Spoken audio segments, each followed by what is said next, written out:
ನಮಸ್ಕಾರ ಮಕ್ಕಳೇ, ಇದು ಗಣಿತ ಪ್ರಕಾಶ ಭಾಗ 2 6ನೆಯ ತರಗತಿ ಅಧ್ಯಾಯ 7 ಭಿನ್ನರಾಶಿಗಳು. ಈ ಪಾಠದಲ್ಲಿ ನಾವು 23ನೇ ಪುಟದಲ್ಲಿರ್ತಕ್ಕಂಥ ಲೆಕ್ಕಾಚಾರ ಮಾಡಿ ಅಂತಕ್ಕಂಥ ಶೀರ್ಷಿಕೆಯಡಿ ಲೆಕ್ಕಗಳನ್ನು ನೋಡೋಣ. ಈ ಒಂದು ವಿಡಿಯೋ ನಿಮ್ಗೆ ಇಷ್ಟ ಆದಲ್ಲಿ ಲೈಕ್ ಮಾಡಿ, ಶೇರ್ ಮಾಡಿ ಮತ್ತು ಸಬ್ಸ್ಕ್ರೈಬ್ ಮಾಡಿ ಮಕ್ಕಳೇ. ಬಿಟ್ಟ ಸ್ಥಳಗಳನ್ನು ಭಿನ್ನರಾಶಿಗಳಿಂದ ಭರ್ತಿ ಮಾಡಿ. ಈಗ ಒಂದನೇ ಬಿಟ್ಟ ಸ್ಥಳ 3 ಸೀಬೆ ಹಣ್ಣುಗಳ ತೂಕ 1 kg. ಅವುಗಳು ಸರಿಸುಮಾರು ಒಂದೇ ಗಾತ್ರದಲ್ಲಿದ್ದರೆ ಪ್ರತಿ ಸೀಬೆ ಹಣ್ಣಿನ ಸರಿಸುಮಾರು ತೂಕ 1/3 kg ಆಗಿರುತ್ತದೆ.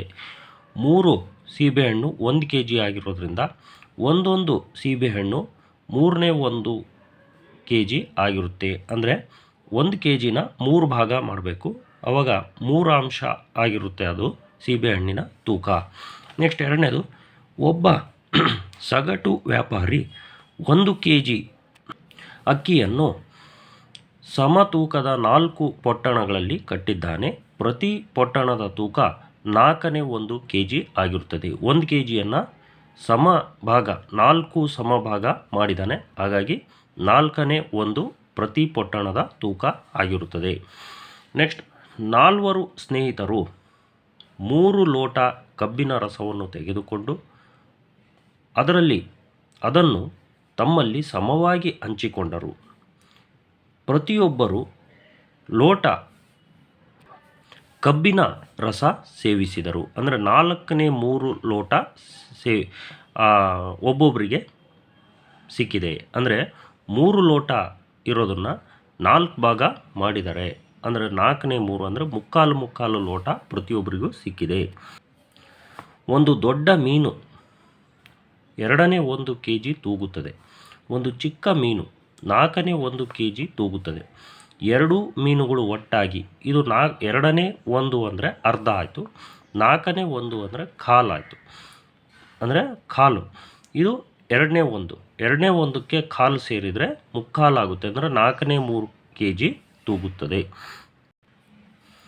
ನೆಕ್ಸ್ಟ್ 4ನೇ ಪ್ರಶ್ನೆ, ನಿಮ್ಮ ಮನೆ, ನಗರ ಅಥವಾ ರಾಜ್ಯದ ವಿವಿಧ ಭಾಷೆಗಳಲ್ಲಿ ಭಿನ್ನರಾಶಿಗಳಿಗಾಗಿ ಬಳಸಲಾಗುವ ಪದಗಳನ್ನು ಪಟ್ಟಿ ಮಾಡಿ ಮತ್ತು ಚರ್ಚಿಸಿ. 1/2, ಮುಕ್ಕಾಲು, 1/4, ಅರ್ಧ, ಕಾಲು ಮತ್ತು 2/2 ಮುಂತಾದ ವಿಭಿನ್ನ ಭಿನ್ನರಾಶಿಗಳಿಗೆ ನಿಮ್ಮ ಅಜ್ಜ ಅಜ್ಜಿಯರು, ಪೋಷಕರು, ಶಿಕ್ಷಕರು ಮತ್ತು ಸಹಪಾಠಿಗಳು ಯಾವ ಪದಗಳನ್ನು ಬಳಸುತ್ತಾರೆ ಎಂಬುದನ್ನು ಕೇಳಿ ಮತ್ತು ಅವುಗಳನ್ನು ಇಲ್ಲಿ ಬರೆಯಿರಿ. ಈಗ ಮೊದಲೇ ನಾವು ದುಡ್ಡನ್ನು 4 ಆಣೆ ಅಂತ ಕರಿತಿದ್ರು. 4 ಆಣೆನ 25 ಪೈಸೆನ ನಾವು 1 ರೂಪಾಯಿಗೆ ಲೆಕ್ಕ ಹಾಕಿದರೆ ಇದು 1/4 ರೂಪಾಯಿ. ಹಾಗಾಗಿ 4/1 ರೂಪಾಯಿನ 4 ಆಣೆ ಅಂತ ಕರಿತಿದ್ರು. ಸವಾ ಸೇರು ಅಂದರೆ ಇಲ್ಲಿದೆಯಲ್ಲ, 1/4ನ್ನು ಸವಾ ಸೇರು ಅಂತ ಕರಿತಾ ಇದ್ರು. ಅರ್ಧ ಗಾವುದ ಅಂದರೆ ಎಷ್ಟು ಅದು ಗೊತ್ತಿಲ್ಲ, ಅರ್ಧ ಅನ್ನೋದನ್ನು ಅರ್ಧ ಅಂತಲೇ ಕರಿತಾ ಇದ್ರು. ಅಚ್ಚೇರು ಅಂದರೆ ಸೇರಿನಲ್ಲಿ ಅರ್ಧ ಅಚ್ಚೇರು ಅಂತಂದೇಳಿ, ಅಂದರೆ ಇದು ಅರ್ಧಕ್ಕೆ ಅಚ್ಚೇರು ಅಂತ. ಪಾವು ಅಂದರೂ ಕೂಡ ಇದು 3/4 ಅನ್ನೋದು ಪಾವು ಆಗಿರ್ಬೋದು. ಅರ್ಧ ಡಜನ್ ಅಂದರೆ ಈಗಾಗಲೇ ನಾವು ಮೊಟ್ಟೆಯನ್ನು ತರಕ್ಕೆ ಹೋದರೆ ಅರ್ಧ ಡಜನ್ ಅನ್ನೋ ಪದವನ್ನು ಉಪಯೋಗಿಸ್ತೀವಿ. ನೆಕ್ಸ್ಟ್ 5ನೇದು, ಮುಂದಿನ ಖಾಲಿ ಬಾಕ್ಸ್ನಲ್ಲಿ ಈ ಭಿನ್ನರಾಶಿ ಪದಗಳನ್ನು ಗಾತ್ರದ ಆಧಾರದಲ್ಲಿ ಕನಿಷ್ಠದಿಂದ ಗರಿಷ್ಠಕ್ಕೆ ಜೋಡಿಸಿ. 1/2, ಮುಕ್ಕಾಲು, 1/4, ಅರ್ಧ, ಕಾಲು, 2/2. ಇದರಲ್ಲಿ ಕನಿಷ್ಠ ಅಂದರೆ ಸಣ್ಣದು, ಕನಿಷ್ಠದಿಂದ ಗರಿಷ್ಠಕ್ಕೆ, ಸಣ್ಣದಿಂದ ದೊಡ್ಡದಕ್ಕೆ ಬರೀಬೇಕು. ಸಣ್ಣದು ಕಾಲು ಅಂದರೆ 4/1 ಭಾಗ. ನೆಕ್ಸ್ಟ್ ಅರ್ಧ ಬರುತ್ತೆ, ಇದು 2/1 ಭಾಗ. ನೆಕ್ಸ್ಟು ಮುಕ್ಕಾಲು ಬರುತ್ತೆ, ಅರ್ಧಕ್ಕೆ ಕಾಲು ಸೇರಿದರೆ ಮುಕ್ಕಾಲು. ಮುಕ್ಕಾಲು ಆದಮೇಲೆ 1/4, ಮುಕ್ಕಾಲಿಗೆ ಅರ್ಧ ಸೇರಿದರೆ 1/4 ಆಯಿತು. 1/4ಗಿಂತ ದೊಡ್ಡದು 1/2, ಅದಕ್ಕೆ ಕಾಲು ಸೇರಿದರೆ 1/2 ಆಯಿತು. ಇದಕ್ಕೆ ಮತ್ತೆ ಇನ್ನೊಂದು ಸೇರಿದರೆ 2/2 ಆಯಿತು. ಇಲ್ಲಿಗೆ ಲೆಕ್ಕಾಚಾರ ಮಾಡಿ ಅಂತಕ್ಕಂಥ 5 ಕ್ವಶನ್ಗಳು ಮುಗಿದು ಮಕ್ಕಳೇ. ಈಗ ಮುಂದಿನ ಪುಟ 26ನೇ ಪುಟದಲ್ಲಿ ಮತ್ತೆ ಲೆಕ್ಕಾಚಾರ ಮಾಡಿ ಅಂತ ಇದೆ. ಒಂದು ಪೂರ್ಣ ಚಿಕ್ಕಿಯ ಬೇರೆ ಬೇರೆ ಭಿನ್ನಾಂಶ ಭಾಗಗಳನ್ನು ಮುಂದಿನ ಚಿತ್ರಗಳು ತೋರಿಸುತ್ತವೆ. ಪ್ರತಿ ತುಣುಕು ಪೂರ್ಣ ಚಿಕ್ಕಿಯ ಎಷ್ಟು ಭಾಗವಾಗಿದೆ. ಈಗ ಪೂರ್ಣ ಚಿಕ್ಕಿ ಅಂದರೆ ಇಲ್ಲಿದೆ, ಇದರಲ್ಲಿ ಭಾಗಗಳನ್ನು ನಾವು ಲೆಕ್ಕ ಹಾಕಿದರೆ 1 2 3 4 5 6 1 2 3 4 6 4 24 ಈ ಕಡೆಗೆ 6 ಭಾಗ ಈ ಕಡೆಗೆ 4 ಭಾಗ 6 4 24 ಭಾಗಗಳು ಇದಾವೆ ಇದರಲ್ಲಿ. ಈಗ ಇದರಲ್ಲಿ ಒಂದನೇದು ಎ 2 ಭಾಗಗಳು ಇರತಕ್ಕಂಥ ಒಂದು ಪೀಸಿಗೆ ನಾವು ಭಿನ್ನರಾಶಿ ಏನಂತ ಬರೀಬೇಕು, 2ರಿಂದ ನಾವು ಈ 24 ಟೋಟಲನ್ನು ಭಾಗಿಸ್ಬೇಕು. 2 1 2 2 1 2 2 2 4 12 ಅಂದರೆ 12ನೇ ಒಂದು ಭಾಗ ಇದು. ನೆಕ್ಸ್ಟು ಇಲ್ಲಿರ್ತಕ್ಕಂಥ ಒಂದು ಚಿಕ್ಕಿಗಳನ್ನು ಒಳಗಡೆ ಭಾಗಗಳನ್ನು ಎಣಿಸಿದರೆ 1 2 3 4 5 6 ಆಗುತ್ತೆ. ಅಂದರೆ ಇವೆಲ್ಲ ಪೀಸ್ಗಳೆಲ್ಲ ಸೇರಿಸಿದರೆ 6. 6ರಿಂದ ನಾವು 24ನ್ನು ಭಾಗಿಸಿದರೆ ಟೋಟಲ್ ಇರ್ತಕ್ಕಂಥ ಈ ಚಿಕ್ಕಿಗಳಲ್ಲಿರ್ತಕ್ಕಂಥ 4 ಭಾಗಗಳನ್ನು 24 ಭಾಗಗಳನ್ನು ಭಾಗಿಸಿದರೆ 6 1 6 6 4 24 ಅಂದರೆ 4ನೇ ಒಂದು ಭಾಗ ಆಗುತ್ತಿದ್ದು. ಅಂದರೆ ಈ ಪೂರ್ಣ ಚುಕ್ಕಿಯನ್ನು 4 ಭಾಗ ಮಾಡಿದರೆ ಒಂದೊಂದು ಭಾಗ ಇಷ್ಟಿರುತ್ತೆ ಅಂತ. ನೆಕ್ಸ್ಟ್ ಇಲ್ಲಿ ಎಷ್ಟು ಪೀಸ್ಗಳಿದಾವೆ, 1 2 3 ತೊಗೊಳ್ಳೋಣ. 3ರಿಂದ ನಾವು 24ನ್ನು ಭಾಗಿಸಿದರೆ 3 8 24 8ನೇ ಒಂದು ಭಾಗ ಅಂದರೆ 8 ಪೀಸ್ ಮಾಡಿದಾಗ ಇಷ್ಟು ನಮಗೆ ಪೀಸು ದೊರೀತತೆ. ನೆಕ್ಸ್ಟ್ ಇಲ್ಲಿ 4 ಪೀಸ್ಗಳಿದಾವೆ. 4 ಪೀಸುಗಳನ್ನು ನಾವು 24ರಿಂದ ಭಾಗಿಸಿದ್ರೆ 4 1 4 4 6 24 6ನೇ ಒಂದು ಇದು. ನೆಕ್ಸ್ಟ್ ಇಲ್ಲಿ 3 ಪೀಸ್ಗಳಿದಾವೆ. 3 ಪೀಸ್ಗಳಿದ್ರೆ ಇಲ್ಲಿ ನಾವು ಏನಂತ ಬರೆದಿದ್ವಿ, 8ನೇ ಒಂದು ಅಂತ ಬರೆದಿದ್ವಿ, 8ನೇ ಒಂದು. ನೆಕ್ಸ್ಟ್ ಇಲ್ಲಿ 1 2 3 4 ನಾವು ತಗೊಂಡ್ರೆ 4ರಿಂದ ಭಾಗಿಸಿದ್ವಿ, ಎಷ್ಟು ಬಂತು 6 6ನೇ ಒಂದು. ನೆಕ್ಸ್ಟ್ ಇಲ್ಲಿ ಒಂದೇ ಒಂದು ಪೀಸ್ ಇದೆ, ಒಂದನ್ನು ನಾವು 24ರಿಂದ ಭಾಗಿಸಿದರೆ 24 ಬರುತ್ತೆ, 24ನೇ ಒಂದು. ಇದು ಅಷ್ಟೇ, ಇದು 1ಕ್ಕೆ ಸಮ ಆಗುತ್ತೆ. ಇದು ಪೂರ್ತಿ ಒಂದಿಲ್ಲ, ಇದು ಈ ಕಡೆಗೆ ಸ್ವಲ್ಪ ಈ ಕಡೆಗೆ ಸ್ವಲ್ಪ ಹಂಚೋಗಿದೆ. ಹಾಗಾಗಿ ಇದು 24ನೇ ಒಂದು ಭಿನ್ನರಾಶಿಗಳು ಆಗ್ತವೆ. ಈಗ ಇಲ್ಲಿ 27ನೇ ಪುಟದಲ್ಲಿ ಈ ಪೂರ್ತಿ ಪಟ್ಟಿಯನ್ನು 2 ಭಾಗ ಮಾಡಿದ್ದಾರೆ. ಇದು 1ನೇ ಭಾಗ 2ನೇ ಒಂದು, ಇದು 1ನೇ ಭಾಗ, ಇದು 2ನೇ ಭಾಗ 2ನೇ ಒಂದು. ಅಂದರೆ ಒಂದೊಂದು ಭಾಗಕ್ಕೆ 2ನೇ ಒಂದು ಅಂತ. ಅಂದರೆ ಎಷ್ಟು ನಾವು ಪೀಸ್ ಮಾಡಿರ್ತೀವಿ ಅದು ಕೆಳಗಡೆ ಬರುತ್ತೆ, ಅಲ್ಲಿ ಮೇಲ್ಗಡೆ ಅದು ಎಷ್ಟು ಭಾಗಗಳು ಅವು ಎಷ್ಟು ಪೀಸುಗಳು ಅನ್ನೋದು ಇಲ್ಲಿ ಬರುತ್ತೆ.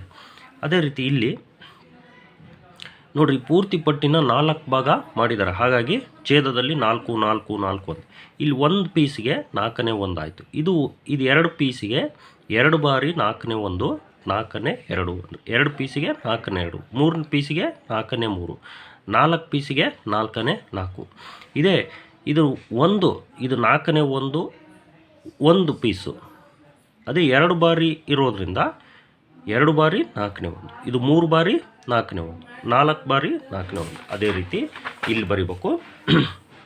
ಎಷ್ಟನೇ ಪೇಜ್ನಲ್ಲಿ, 28ನೇ ಪೇಜ್ನಲ್ಲಿ ಇದು ಒಂದು ಪೀಸು ನೋಡಿ, ಪೂರ್ತಿ ಪಟ್ಟಿನ 8 ಭಾಗ ಮಾಡಿದ್ದಾರೆ. 1 2 3 4 5 6 7 8 ಭಾಗ. 1ನೇ ಭಾಗವನ್ನು ನಾವು 8ನೇ ಒಂದು ಭಾಗ, ನಾವು ಎಷ್ಟು ಪೀಸ್ ಮಾಡಿರ್ತೀವೋ ಆ ಒಂದು ಸಂಖ್ಯೆಯನ್ನು ಕೆಳಗಡೆಗೆ ಬರೀಬೇಕು. 8 ಪೀಸ್ ಮಾಡಿದ್ದೀವಿ, 8 ಕೆಳಗೆ ಬರೀಬೇಕು. ಎಷ್ಟು ಪೀಸ್ ಅದಾವೆ, ಒಂದೇ ಪೀಸು, ಒಂದನ್ನು ನಾವು ಮೇಲೆ ಬರೀಬೇಕು, 8ನೇ ಒಂದು. ಇದೇ ಭಿನ್ನರಾಶಿ. ನೆಕ್ಸ್ಟು 2 ಪೀಸ್ ತಗೊಂಡ್ವಿ, ಇಲ್ಲಿಂದ ಇಲ್ಲಿಗೆ 2 ಪೀಸು, 2 ಬಾರಿ 8ನೇ ಒಂದು = 8ನೇ 2. ನೆಕ್ಸ್ಟ್ ಇಲ್ಲಿಂದ ಇಲ್ಲಿಗೆ ಅಂತಾನೆ, ಅಂದರೆ ಇಲ್ಲಿವರೆಗೂ 1 2 3 ಬಾರಿ 8ನೇ ಒಂದು 8ನೇ 3. ನೆಕ್ಸ್ಟ್ ಇಲ್ಲಿಂದ ಇಲ್ಲಿವರೆಗೆ ಅಂದರೆ ಇಲ್ಲಿವರೆಗೆ 1 2 3 4 ಬಾರಿ 8ನೇ ಒಂದು ಎಷ್ಟಾಯಿತು, 8ನೇ 4. ಅದೇ ರೀತಿ 5 ಬಾರಿ 8ನೇ ಒಂದು 8ನೇ 5. 6 ಬಾರಿ 8ನೇ ಒಂದು 8ನೇ 6. 7 ಬಾರಿ ಇದು 7, 7 ಬಾರಿ 8ನೇ ಒಂದು 8ನೇ 7. 8 ಬಾರಿ 8ನೇ ಒಂದು 8ನೇ 8. 8ನೇ 8 ಎಷ್ಟಕ್ಕೆ ಸಮ, 1ಕ್ಕೆ ಸಮ. ಅಂದರೆ 8 ಪೀಸುಗಳು ಸೇರಿದರೆ ಪೂರ್ತಿ ಒಂದು ಪಟ್ಟಿ ಆಗ್ತಾಯಿದೆ. ಹಾಗಾಗಿ 8ನೇ 8 ಅಂದರೆ 8 ಪೀಸ್ ಮಾಡಿದ್ದೀವಿ, 8 ಪೀಸು ನಾವು ಆರಿಸ್ಕೊಂಡಿದ್ದೀವಿ. ಹಾಗಾಗಿ 8ಕ್ಕೂ 8ಕ್ಕೂ ಕ್ಯಾನ್ಸಲ್ ಆಗಿ 1 ಉಳಿತತೆ. ಈಗ ನೆಕ್ಸ್ಟ್ ಇದೇ ಪೇಜ್ನಲ್ಲಿ 28ನೇ ಪೇಜ್ನಲ್ಲಿ ಒಂದು ಪೂರ್ಣ ರೋಟಿ ಅಂತ ಇದೆ, ರೊಟ್ಟಿ ಇದೆ, ಅದನ್ನು ಅರ್ಧ ಭಾಗ ಮಾಡಿದ್ದಾರೆ.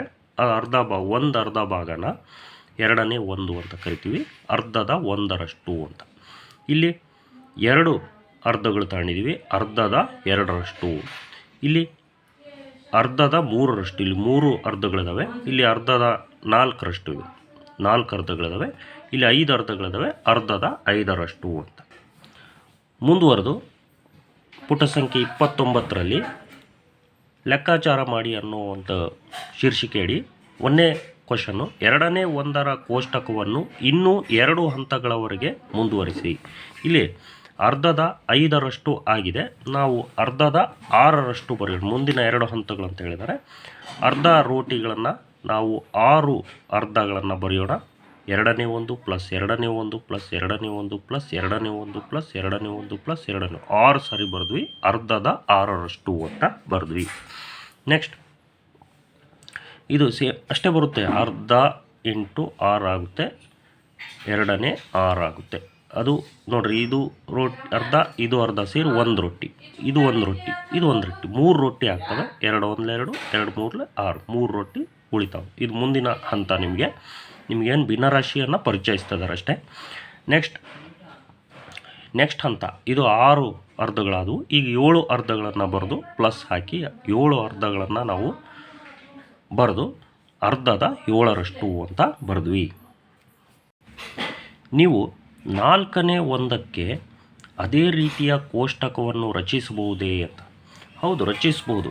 ಈಗ ಹೆಂಗೆ ಅರ್ಧಕ್ಕೆ ನಾವು ಅರ್ಧ ರೊಟ್ಟಿ ಹಾಕಿದ್ವಿ, 4ನೇ ಒಂದಕ್ಕೂ ಕೂಡ ಅದೇ ರೀತಿ ನಾವು ಈ ಅರ್ಧದಲ್ಲಿ ಅರ್ಧ ಇಲ್ಲಿಗೆ ಅರ್ಧ ಆಗುತ್ತೆ. ಅಂದರೆ ಇದು ಕಾಲು ರೊಟ್ಟಿ, 4ನೇ ಒಂದನ್ನು ಕಾಲು ಅಂತ ಕರಿತೀವಿ. ಕಾಲಿನ 1/2. ಇದು